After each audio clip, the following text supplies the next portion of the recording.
Hello, my perfect, gorgeous, angel, beautiful besties. How are you? Welcome back to my channel, or welcome if you are new. My name is Rachel, and in today's video, I am going to be talking about all of the books that I hope to read in the month of April. I am very excited for this month's TBR, you guys. I feel like it's going to be a really, really good one. I'm in a major fantasy mood, more than normal. There is only one non-fantasy or fantasy romance on this month's TBR. I'm just fully leaning in. I'm excited. I have a lot of 4 and 5 star predictions on this TBR. I have a couple new releases that are coming out. Actually, my most anticipated release of the year is coming out this month, so I'm excited to talk about that with you all. And I just have a lot of exciting reading plans. So without further ado, let's get into it. These are all the books that I want to read in the month of April. All right, first up is a book that I am very excited about, and I feel like a lot of you will probably be excited that I am reading this as well, and that is Blood Mercy by Vella Roth. So quick backstory with me and this book's relationship thus far. I did attempt to read this book back in November, I think. I was in a reading slump and I was just trying so many different books, trying to get out of it. And while I did enjoy this book when I picked it up, this book is dense. This is a definitely like densely written fantasy romance, and I just could not muster the brain power to give my full time and attention to this book. And I could tell that I was going to enjoy this, and this is a book that deserves my proper time and attention. So I put it down and I said, I will pick it up when I'm in the mood.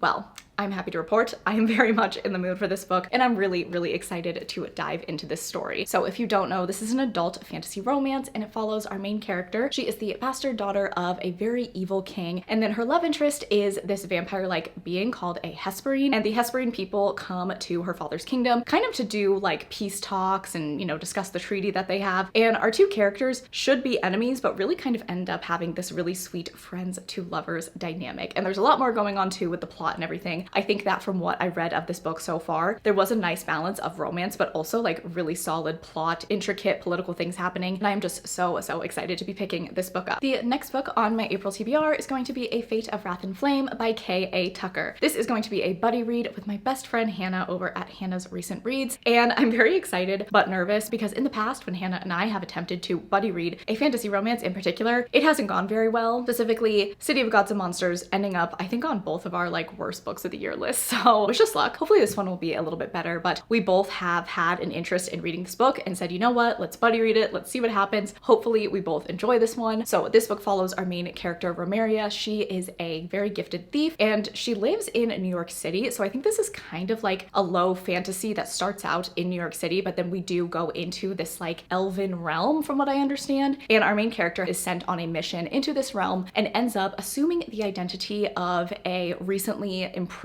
princess who attempted to kill the king and queen in this kingdom. She is also betrothed to the newly crowned prince who absolutely hates her. So our main character has to deal with secret identities, completing the mission that she was sent down there for. And then I'm going to imagine an enemies to lovers dynamic with this very angry prince. So I think that that sounds absolutely amazing. I'm really, really excited to read this. And of course, to buddy read it with my best friend. It's going to be fun regardless. So hopefully we end up liking this one. All right, the next book on my April TBR is going to be Lady of Darkness by Melissa Ulrich. So I'm going to be reading this on my Kindle as it is a fantasy romance on Kindle Unlimited. This is new adult, enemies to lovers, and our main character is a swaggering assassin. I'm really, really excited about that. I actually had this book recommended to me by a number of you because something that I'm doing in April that I'm very, very excited about. A few weeks ago, I asked you all on my Instagram to recommend me fantasy romances that you would like to see me read in a vlog, or just fantasy romances that you've been curious about, but you want me to vet it out first and I could read it in a vlog for you. And I got a ton of amazing responses. So this month, I'm kind of going to be starting, I guess, kind of like a new series on my channel where I read fantasy romances that you guys have selected. So Lady of Darkness, A Fate of Wrath and Flame, and Blood Mercy are 3 books that were repeated over and over again that you guys wanted to see me read and get my thoughts on. And I'm really, really excited for this video. And Lady of Darkness was recommended a lot, and it's actually a book that I have seen talked about on Book Talk and Bookstagram. So I had my eye on it anyway, so it just ended up working out perfectly. So look out for that vlog that'll be coming kind of in the first part of the month. And I'm just really, really excited to start this and hopefully make this a series because I got a lot of amazing recommendations. And I think that it'll be really fun to essentially have you guys take my TBR for some fantasy romance vlogs. So look out for that. I'm very excited, and hopefully I love Lady of Darkness. All right, and then the next book on my April TBR is going to be, of course, Mistborn 2, The Well of Ascension by Brandon Sanderson. I am so excited to continue on with this series. series. I wanted to fit this in to my March TBR, but I just didn't see it happening, and I want to give this book the proper time and attention that she deserves. So that is why I will be reading this in April, and I seriously cannot wait. I have been thinking about book 1 all month. I have been thinking about Vin. What is she going to get up to in book 2? What is going to happen with this plot? The way that the first book ended, I'm just like, where are we gonna go from here? So I'm really, really excited to continue on with my Mistborn journey, and I just really hope that The Well of Ascension is as good or even better than the first book. Speaking of the second book in a series that I am very, very excited to get to, I am also going to be reading Jade War by Fonda Lee. This is the second book in the Greenbone saga, which is like an urban fantasy series, and it follows all of these like warring families that take control of the Jade in this world that is kind of the power source for people. There's a lot of politics, there's a lot of like family feuding, there's just a lot that goes on in this world. And I read Jade City last year, and it ended up being one of my best books of 2023. It was absolutely fantastic. I read that book in like a day, essentially. That book just had me gripped from the beginning, and I'm really excited and also nervous to continue on with the series because Fonda Lee does not pull punches, okay? Jade City had my jaw on the floor, and I'm sure that Jade War will be no exception. So I'm really, really excited to get back in this world, get back with these characters, and see what the hell is going to happen. The next book on my April TBR is going to be An Heir Comes to Rise by Chloe C. Peñaranda. This is a new adult fantasy romance once again, and I'll be honest, I don't know too much about the plot of this book. I've just been seeing it everywhere. I've seen so many people talk about it and how absolutely fantastic it is. I think that there are maybe 3 books out, if not more, and I just heard it's a super solid fantasy series to fall into. I will read the back. It says, "In a clash of steel, a mortal body may fall, but in a clash of dreams, a powerful heir may come to rise." I do know that this book does have humans and fae living amongst each other, and fae are the more powerful ones and outrank the humans. So I wonder if our main character, who is a human, is maybe gonna have some secrets. I'm really, really excited to read this book. I also think it's just so beautiful. I absolutely love the cover, and then the naked hardback is really beautiful as well. So I'm just very excited to read this series. I've heard a lot of hype about it, and I hope that I love it. All right, and then the only non-fantasy that I have on my TBR for this month is going to be Happy Place by Emily Henry. This book comes out on April 25th. I am very, very excited for it. As you guys know, last year when Book Lovers came out, I was also very excited for that. That didn't quite work out the way that I had hoped. So I'm going in just, you know, with an open mind, open expectations, because I do absolutely love Beach Read and People We Meet on Vacation. Just Book Lovers didn't really work for me, but Happy Place I'm excited about, and I like the premise. This book follows a couple that has recently broken up, but their friends take this like summer trip to somewhere in New England, I believe, every year, and they haven't told their friends that they broke up, and so they just decide to keep the peace. They're just gonna pretend to date for that week so that they can all go on this vacation together. And I am excited about this because I have not read a book with the premise of fake dating with a couple that has already been together. I don't think I have anyway, so I think that will be very, very good and entertaining, and I'm just excited, and I really, really hope that this book is a hit for me. All right, so now let's talk about Carissa Broadbent. She has a lot going on at the moment. She has 2 releases coming out this month. She had a release that came out in March, and it's a lot going on, but I'm so excited. She is one of my favorite authors of all time. She writes fantastic fantasy romance. Sarah J. Maas is my favorite fantasy romance author, but Carissa Broadbent is second. I really think that she is such a solid fantasy romance author. I think that she balances fantasy and romance very well in her books, and I'm very much looking forward to the release of The Ashes and the Star-Cursed King. That is my #1 most anticipated release for the entire year, so fingers crossed I love it. But let me like break this down for you guys and tell you about what's coming out and what my plans are. Hi guys, editing me popping in. Please ignore the laundry that I need to fold and put away. I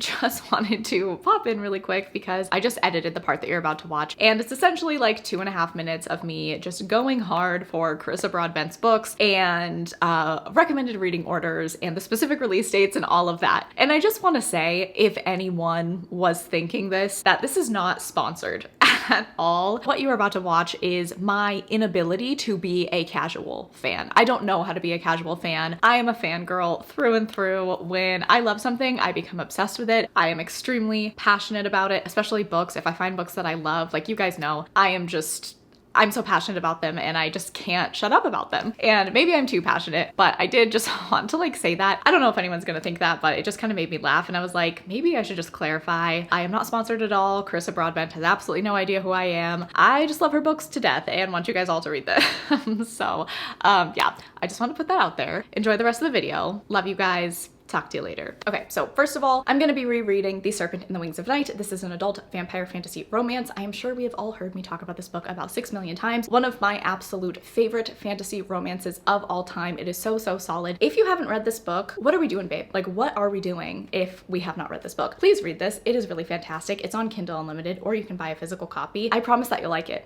I really do. I feel very confident about recommending this book to anyone who likes fantasy and fantasy romance. I truly think that you will have a good time with this. So I'm gonna be doing a reread, and I'm very excited to re-experience this story again. Also, exciting news for this book is the audiobook is coming out in April, on April 11th. So it's technically like another release for Carissa. She is killing it this month. And so I am going to wait until the audiobook comes out, and that's when I will do my reread. So that's April 11th. Then April 14th, the sequel to The Serpent and the Wings of Night, which is called The Ashes in the Star-Cursed King, that book is coming out. And with the way that this book ended, I'm telling you, I'm going to be picking up that book the second it is available on my Kindle. Unfortunately, I don't think I'll be able to get a physical copy in quick enough time for me to read it when I want to, so I'm just gonna start out reading it on my Kindle, and then I'll order a physical copy later. But I'm very excited. Also, The Ashes in the Star-Cursed King is not only the sequel to this book, but this is technically a duology within a 6-book series, so it's also kind of going to be the finale of Araya and Rain's story, which I'm excited about, but also very nervous about because of the way that book 1 ended. But very quickly, if you don't know, the Crowns of Nyaxia series, it's a 6-book series made up of 3 duologies, and each of the duologies follows a different vampire house and different couples. So this is Araya and Rain's story. I forget what vampire house they're in, but you know, they're in this one, and then the next 2 books are going to be another duology with new POVs, with a new romance in another vampire house, and then so on and so forth. But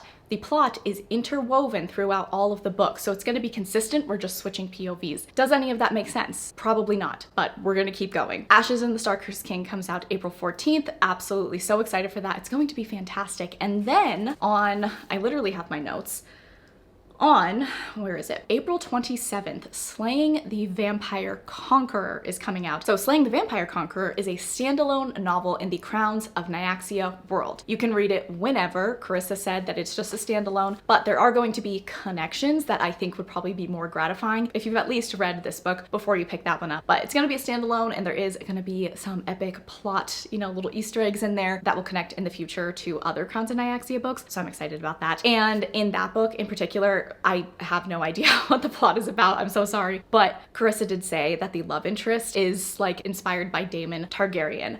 Do I need to say anything else? I don't think so. So that's the other book that is coming out this month. And then she also recently released 6 Scorched Roses, which is a novella in the Crowns of Nyaxia world. So that book came out on March 21st. I haven't read it yet. I might read it in March, but I don't think I'll have time to, just with like what I'm working on right now. So I'll probably save that for April. And that is like, I think it's like 180 pages. It's a standalone novella in the Crowns of Nyaxia world. Once again, you can read it at any time. I definitely think if you're going to read any of these books, start with this one. This is the first book that she's written for the series, and I think just read them in publication order is probably my recommendation, but I would start with this and then read whatever you want after that. But 6 Scorched Roses, once again, no idea what it's about, but Carissa wrote it, so I'm going to be reading it.